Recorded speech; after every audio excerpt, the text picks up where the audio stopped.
Muy buenos días, otra vez habla para ustedes el hermano Alexander Castellanos desde la Iglesia de Cristo en Ciudad Merlió, República de El Salvador. Estamos estudiando el tema interesantísimo acerca de la Cena del Señor. Hoy vamos a ver la parte número 5 en el tiempo de la clase y la parte número 6 en el tiempo del sermón. Como siempre, les animo a que escuchen a la hermandad en general este interesante tema que es trascendental para el día de adoración a nuestro Señor, como lo es este día.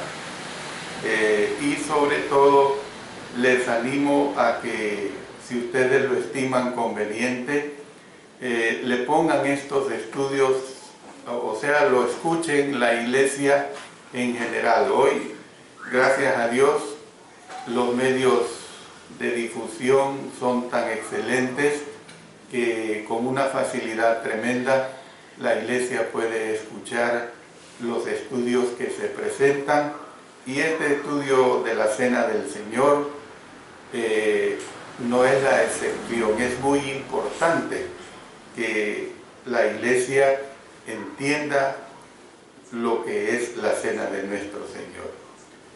Comenzaré diciendo que el sacrificio único de Jesús es recordado simbólicamente en la Cena del Señor. Ningún pasaje bíblico sugiere que cuando participamos de la Cena del Señor, el pan y el jugo se transforman propiamente en el cuerpo y la sangre de Jesús, o sea, en lo que una agrupación religiosa mayoritaria le llama el sacramento de la transustanciación. Eso no va de acuerdo a la voluntad de nuestro Señor. Tampoco es necesario que el Señor Jesucristo sea sacrificado repetidamente cada vez que participamos. La eficacia de la cruz es suficiente para el perdón de los pecados de todas las personas de todos los tiempos. Entonces, siendo esto cierto, la Sagrada Escritura nos enseña claramente que no hay más ofrenda por el pecado. Miren lo que dice en Hebreos capítulo 10 y el versículo 18. Allí expresa: pues donde hay remisión de estos, no hay más ofrenda por el pecado.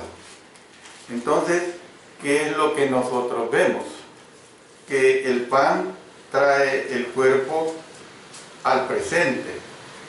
La presencia real no es literal. El significado de los eventos se hace presente una vez más. Del mismo modo, la conmemoración que vemos en 1 Corintios capítulo 10 y los versículos, capítulo 11, los versículos 24 y 25 nos hacen ver esta situación. Y habiendo dado gracias, lo partió y dijo: tomad, comed, esto es mi cuerpo que por vosotros es partido, haced esto en memoria de mí. Asimismo tomó también la copa después de haber cenado, diciendo: esta copa es el nuevo pacto en mi sangre, haced esto todas las veces que la bebiereis en memoria de mí.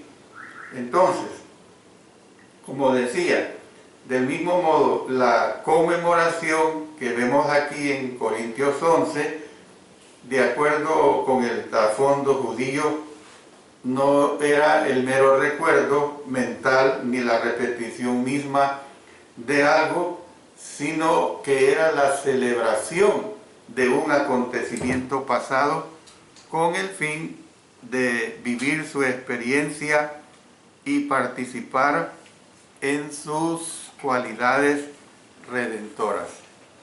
La liberación histórica es irrepetible, sin embargo, sus efectos son totalmente reafirmados. Jesús no se ofrece continuamente al Padre en el cielo, puesto que Él terminó su obra cuando murió en la cruz para nunca más volver a sufrir por el pecado. Él ha subido al cielo, donde está sentado a la diestra de Dios.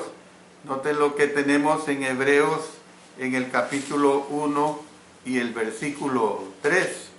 Dice acá: el cual, siendo el resplandor de su gloria y la imagen misma de su sustancia, quien sustenta todas las cosas con la palabra de su poder, habiendo efectuado la purificación de nuestros pecados, por medio de sí mismo se sentó a la diestra de la majestad en las alturas. Luego aquí mismo vamos a Hebreos en el capítulo 10 y vamos a consultar el verso 12. Dice: pero Cristo, habiendo ofrecido una vez para siempre un solo sacrificio por los pecados, noten, un solo sacrificio por los pecados, no diversos sacrificios. No es que cuando tomamos el pan sin levadura es el cuerpo literal de Cristo, no es que cuando tomamos el jugo de la uva no es la sangre literal de nuestro Señor Jesucristo. Eso no va de acuerdo a la enseñanza del mismo Señor Jesucristo. Y dice al final el versículo 10-12, se ha sentado a la diestra de Dios. Entonces nosotros podemos ver que Él está reinando sobre todo el cielo y sobre la tierra. Miren lo que dice en Efesios, ahí en el capítulo 1, vamos a leer los versos 20 hasta el 23, la cual operó en Cristo, resucitándole de los muertos y sentándose a su diestra en los lugares celestiales, sobre todo principado y autoridad y poder y señorío, y sobre todo nombre que se nombra no solo en este siglo, sino también en el venidero. Y sometió todas las cosas bajo sus pies y lo dio por cabeza sobre todas las cosas a la iglesia, la cual es su cuerpo, la plenitud de aquel que todo lo llena en todo. Y para sellar tenemos la cita de 1 Pedro capítulo 3 y el versículo 22. Noten lo que dice este versículo 22. Quien habiendo subido al cielo está a la diestra de Dios, y a Él están sujetos ángeles, autoridades y potestades. Entonces, nosotros podemos ver claramente pues que el sacrificio único, hay que ponerle cuidado a la palabra único, el sacrificio único de Jesús es recordado simbólicamente en la cena del Señor. No que tengamos ahí el cuerpo literal de Cristo o la sangre literal de nuestro Señor Jesucristo. Quería dar esta aclaración antes de pasar al siguiente tema, siempre en relación a la cena del Señor. Como siempre les digo, da la impresión, pero no es así por supuesto, que como que yo me desviara del tema de la cena del Señor, y no es así. La cena del Señor tiene un contexto muy fuerte, y este contexto viene desde el Antiguo Testamento. Ahora vamos a ver cómo es que la cena del Señor fue anticipada en el Antiguo Testamento. Y para ello vamos a tomar como base el capítulo 12 de Éxodo, desde el verso 1 hasta el 30. No lo vamos a leer ahorita, pero vamos a estar aplicándolo en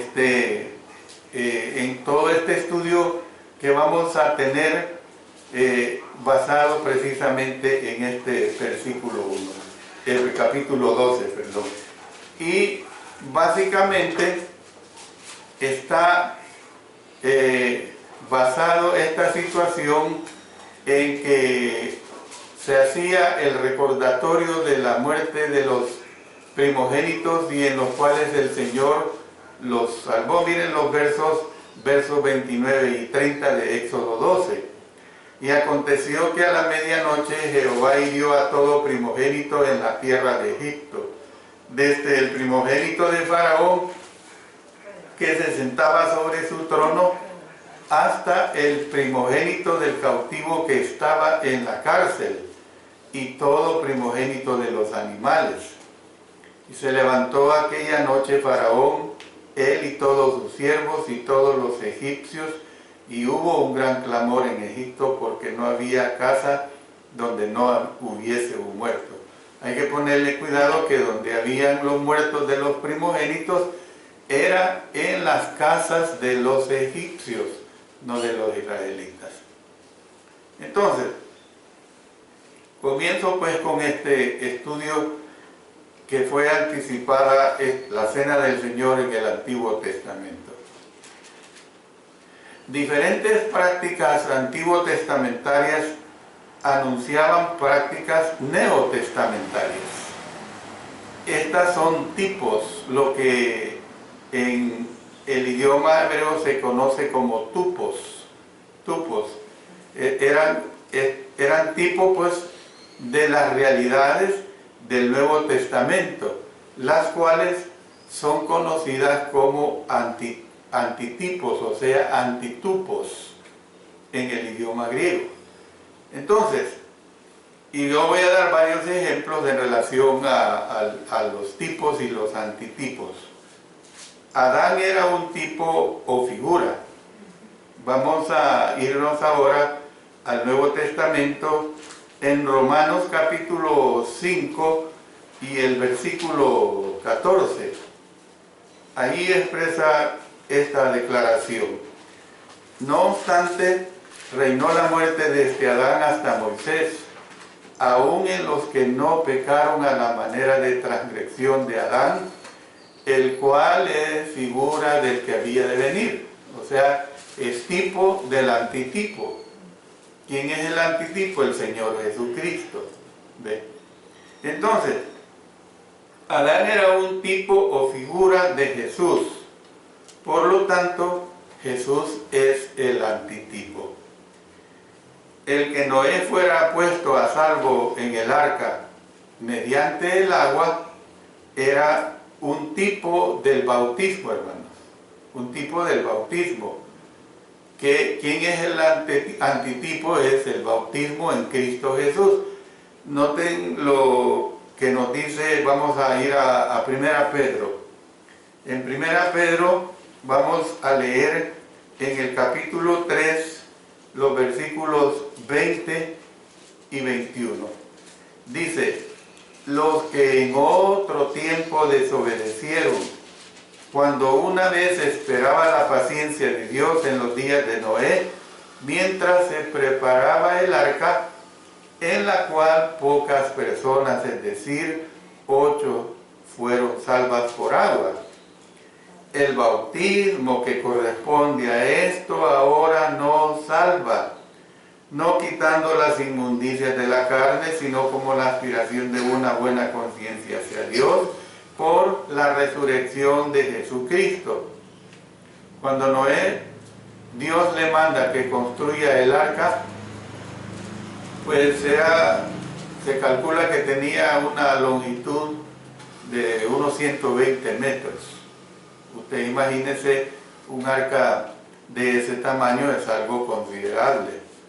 Entonces, cuando Noé está construyendo esta arca en tierra seca, se burlaban de él, se carcajeaban de él, se reían de él. Este está loco, aquí no hay ni un río, mucho menos un mar.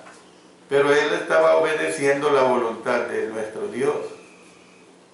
Luego llegó el momento del diluvio, llovió por 40 días y 40 noches. Fue algo sorprendente. Solo 8 personas fueron salvas dentro del arca. El agua fue el elemento básico de destrucción y de salvación en cierto sentido. Entonces, ¿cómo se hace el bautismo? En agua. Era pues el arca un tipo del antitipo que es el bautismo. Tenemos otro ejemplo, la liberación física de los que estaban, y antes quiero hablar siempre del arca, la liberación física de los que estaban en el arca mediante agua es una sombra, o sea, un tipo de nuestra liberación espiritual mediante el bautismo. O sea, la realidad, o sea, el antitipo que ahora nos salva. Ninguna persona, nadie en este mundo puede ser salva si no es bautizada en Cristo Jesús. ¿Ven? Aquí lo hemos visto en Pedro, el bautismo que corresponde a esto ahora nos salva. No confunda la palabra no con nos, que es un pronombre usado en la tercera persona del plural. Ahora nos salva. Entonces vemos pues que la serpiente, otro tipo que vemos, hermanos, la serpiente que fue levantada para que Israel mirara con el fin de vivir, es un tipo de Jesús, quien fue levantado para que podamos tener vida eterna. O sea, cuando se dio esta mortandad, quienes no levantaban la vista morían. Cuando vemos nosotros en nuestra era a Cristo Jesús y vemos a Cristo, somos salvos. ¿Ve? Entonces mire lo que dice Juan. Vamos al Evangelio de Juan. En el capítulo 3, versos 14 y 15.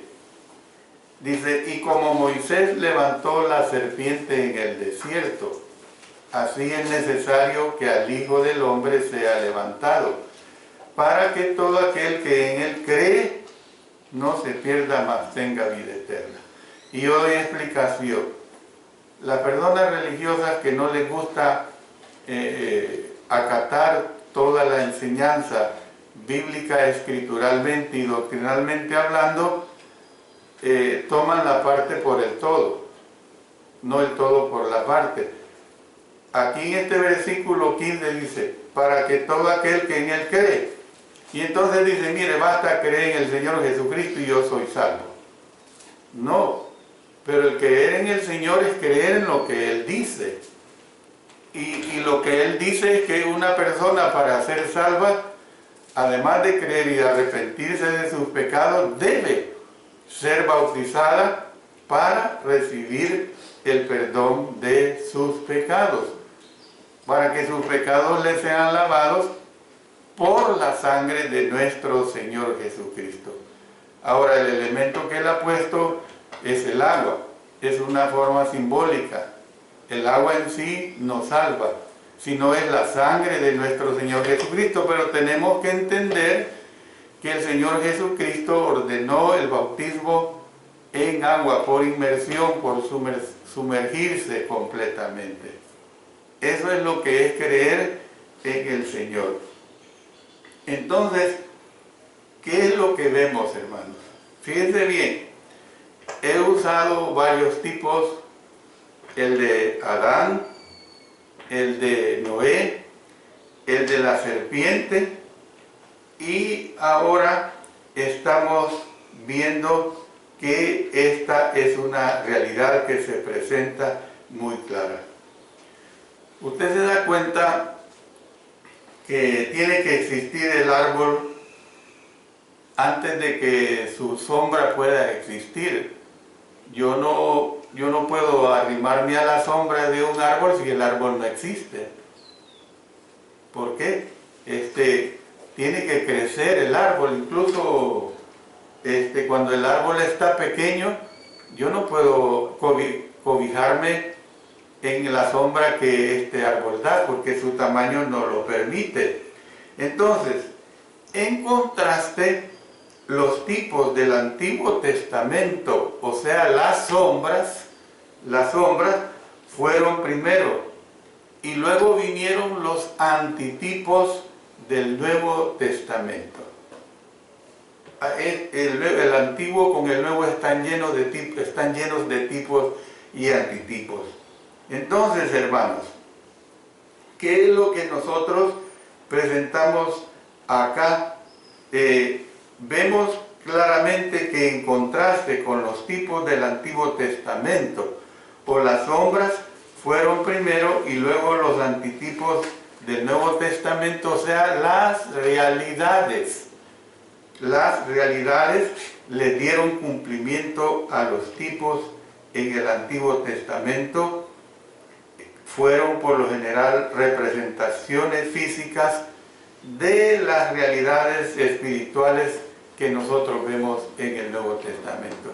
Y es que hay una cosa, que el cumplimiento de todas estas situaciones, hermanos, son espirituales, y a la gente no le gusta y no le interesa entender lo espiritual. A la gente le gusta lo objetivo, lo que ve, le gusta el engaño. Por eso es que adoran imágenes, porque les presentan la imagen de un Dios que es Cristo, de un Dios que es un representante de un santo que adoran.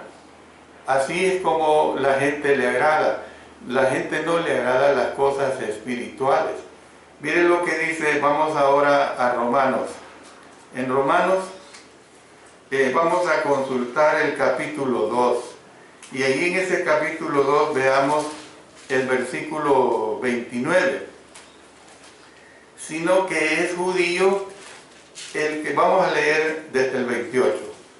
Pues no es judío el que lo es exteriormente, ni es la circuncisión la que se hace exteriormente en la carne, haciendo alusión a que el verdadero circuncidado, bajo la condición del pueblo judío, tenía que ser circuncidado físicamente hablando.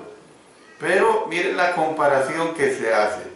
Sino que es judío el que lo es en lo interior, y la circuncisión es la del corazón, en espíritu, no en la letra, o sea, la letra de la ley que ordenaba que se hiciera físicamente hablando, la alabanza del cual no viene de los hombres, sino de Dios. Entonces, fíjense bien, vamos ahora a consultar el capítulo 7 de Romanos. Vámonos a Romanos capítulo 7 y ahí vamos a ver el verso 6. Pero ahora estamos libres de la ley, por haber muerto para aquella en que estábamos sujetos. Ya no estamos sujetos, ni el judío mismo está sujeto a la ley.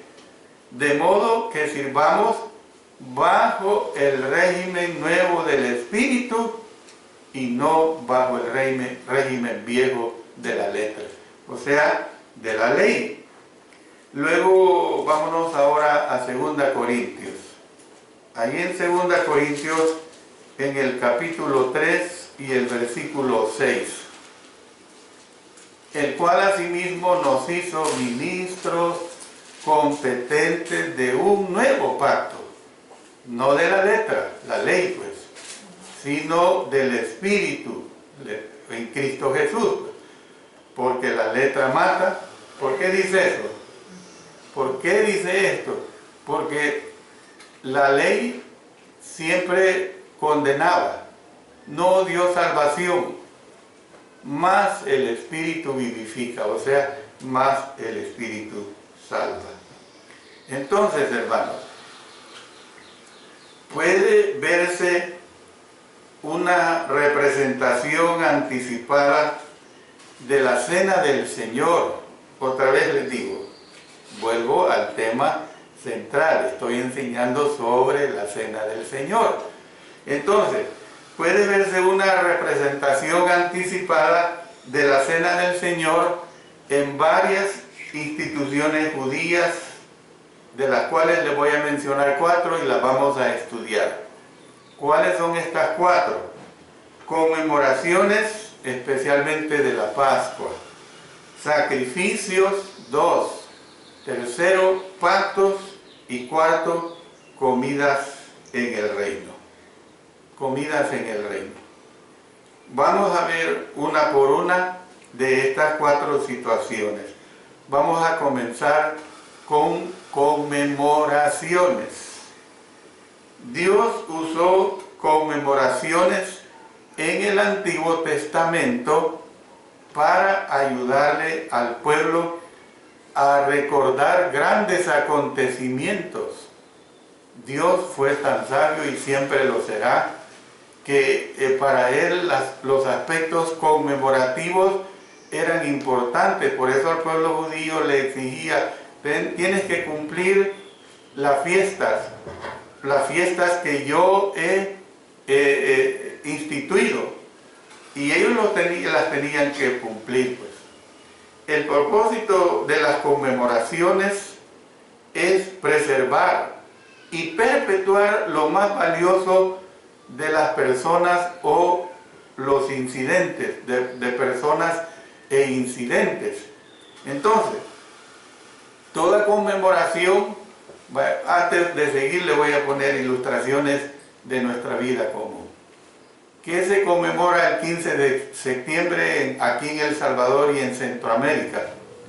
La independencia de Centroamérica. ¿Qué se conmemora el 4 de julio en los Estados Unidos? Su independencia. ¿Qué se conmemora el 16 de septiembre en la Ciudad de México? Su independencia. Son conmemoraciones. Entonces, toda conmemoración nos recuerda algo.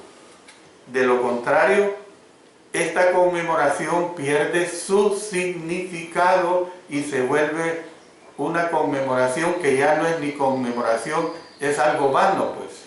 Es algo completamente vano. Lo que hace que la conmemoración cumpla su función, hermanos, es lo dignamente inusual de las personas, hechos o cosas, por lo general, que son situaciones o conmemoraciones trascendentales. Son conmemoraciones trascendentales. ¿Por qué he dicho esto? Porque los siguientes son ejemplos de conmemoraciones en el Antiguo Testamento. Es bien importante que tengamos en mente las conmemoraciones, lo que voy a señalar ahorita. Por ejemplo, cuando Dios puso el arco iris en las nubes, dijo que jamás volvería a inundar la tierra con un diluvio. Y esto así es. Yo veo el arco iris, y como yo he estudiado la palabra de Dios, yo lo que entiendo que el Señor me está recordando, y le está recordando a la humanidad, que no va a destruir otra vez la tierra por un diluvio. Que la va a quemar, eso es otra cosa. Pero al menos Él nos está aclarando que no va a hacerlo así. Bien, y vamos otra vez al Antiguo Testamento, vámonos a Génesis en el capítulo 9. Y ahí leamos lo que el Señor se comprometió con la humanidad. Dice desde el verso 13 hasta el 17. Mi arco he puesto en las nubes, el cual será por señal del pacto entre mí y la tierra. Y sucederá que cuando haga venir nubes sobre la tierra, se dejará ver entonces mi arco en las nubes. Y me acordaré del pacto mío que hay entre mí y vosotros, y todo ser viviente de toda carne, y no habrá más diluvio de aguas para destruir toda carne. Miren qué claro. Entonces, dice, estará el arco en las nubes y lo veré, y me acordaré del pacto perpetuo entre Dios y todo ser viviente con toda carne que hay sobre la tierra. Dijo pues Dios a Noé: esta es la señal del pacto que he establecido entre mí y toda carne que está sobre la tierra. Entonces, conclusión, hermanos, el arco es un recordatorio del pacto de Dios con la humanidad. No hay vuelta de hoja, hermano, ni más ni menos. Tenemos que entenderlo así, y yo, como viene de Dios, yo lo creo. Yo lo entiendo así, de esa manera. En segundo lugar, Dios le dio a Israel un día de reposo. Esto es una realidad. ¿A quién se lo dio? A Israel. Le dio un día de reposo para ser observado semanalmente el séptimo día. Vámonos ahora a Éxodo capítulo 20 y consultemos el versículo 10. Dice ahí: mas el séptimo día es reposo para Jehová tu Dios. No hagas en él obra alguna, tú, ni tu hijo, ni tu hija, ni tu siervo, ni tu criada, ni tu bestia, ni tu extranjero que está dentro de tus puertas. Imagínense, hasta el extranjero tenía que observar eso. Entonces, ¿cuál es la obediencia? El pueblo debía recordar, el pueblo judío, por supuesto, porque fue una ley dada para el pueblo judío, no para salvadoreños o cualquier nación gentil. El pueblo debía recordar que Él los había liberado de la esclavitud egipcia. Esto es muy trascendental. Esta liberación de la esclavitud egipcia para Dios fue muy importante. Que los judíos fueron displicentes, que los judíos fueron despreciativos, eso se ve claramente. Pero Dios tuvo un propósito y Él siempre quiso que el pueblo judío lo cumpliera en base a la conmemoración que Él les mandaba. Bueno, tercero, tenemos la Pascua. La Pascua fue dada a Israel para que el pueblo recordara la noche cuando Dios pasó sin dar muerte al primogénito en las casas marcadas con sangre, en los postes de las puertas. Ese era el propósito. Iba a matar a todos los primogénitos de los egipcios, porque fue la manera como al fin Faraón iba a entender que tenía que liberar al pueblo judío de esa esclavitud que los había tenido por 4 siglos más 30 años. Entonces tenían que marcar los dinteles con la sangre del cordero o de los corderos para que la plaga pasara y los primogénitos de los judíos fueran salvos. Entonces, hermanos, ¿qué es lo que vemos? Que cuando el pueblo comía la cena de la Pascua, repito, cuando el pueblo comía la cena de la Pascua, habían de recordar los acontecimientos que giraron en torno a su liberación de la esclavitud de Egipto. Este era el recordatorio. Cuando comían la Pascua, era la Pascua una comilona, era para que se deleitaran ellos de un buen manjar. Yo no dudo que disfrutaban los alimentos y lo que él les especificaba que tenían que usar. No dudo eso, pero el asunto es que el pueblo judío tenía que tener en mente que recordaran esa liberación, recordaran cómo es que había salvado a esos primogénitos de la muerte con esa sangre de los corderos. Entonces, viene bien, vemos el arco iris, el día de reposo, vemos la Pascua. Pero hay otra cuarta ilustración. Y aquí vamos a ver a Josué. Josué hizo que 12 hombres tomaran cada uno una piedra del río Jordán para conmemorar el hecho de que Dios, hermanos, les permitió cruzar. Era un recordatorio para que el pueblo contara a sus hijos, óigase bien, para que el pueblo contara a sus hijos cómo Dios detuvo el flujo del río Jordán y poder cruzar dirigidos por los sacerdotes que llevaban el arca del pacto. Vámonos a Josué. En Josué tenemos ahí en el capítulo 3 esta historia tan trascendental desde el versículo 11.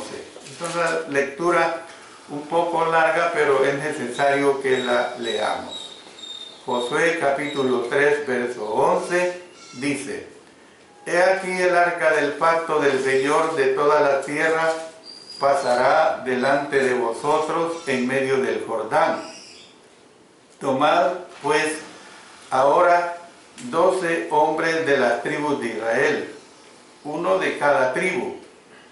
Y cuando las plantas de los pies de los sacerdotes que llevan el arca de Jehová, Señor de toda la tierra, se asienten en las aguas del Jordán, las aguas del Jordán se dividirán, porque las aguas que vienen de arriba se detendrán en un montón.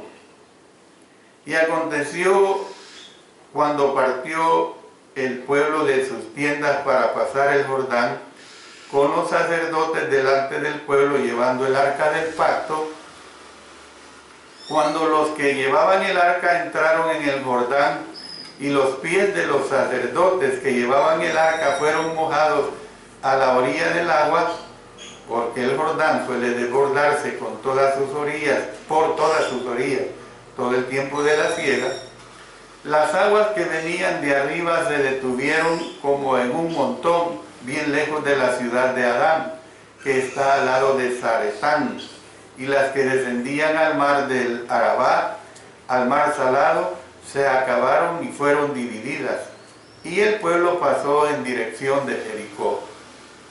Mas los sacerdotes que llevaban el arca del pacto de Jehová estuvieron en seco, firmes en medio del Jordán, hasta que todo el pueblo hubo acabado de pasar el Jordán, y todo Israel pasó en seco. Capítulo 4. Cuando toda la gente hubo acabado de pasar el Jordán, Jehová habló a Josué diciendo: Tomad del pueblo 12 hombres, uno de cada tribu, y mandadles diciendo: Tomad de aquí de en medio del Jordán, del lugar donde están firmes los pies de los sacerdotes, 12 piedras, las cuales pasaréis con vosotros, y levantadlas en el lugar donde habéis de pasar la noche.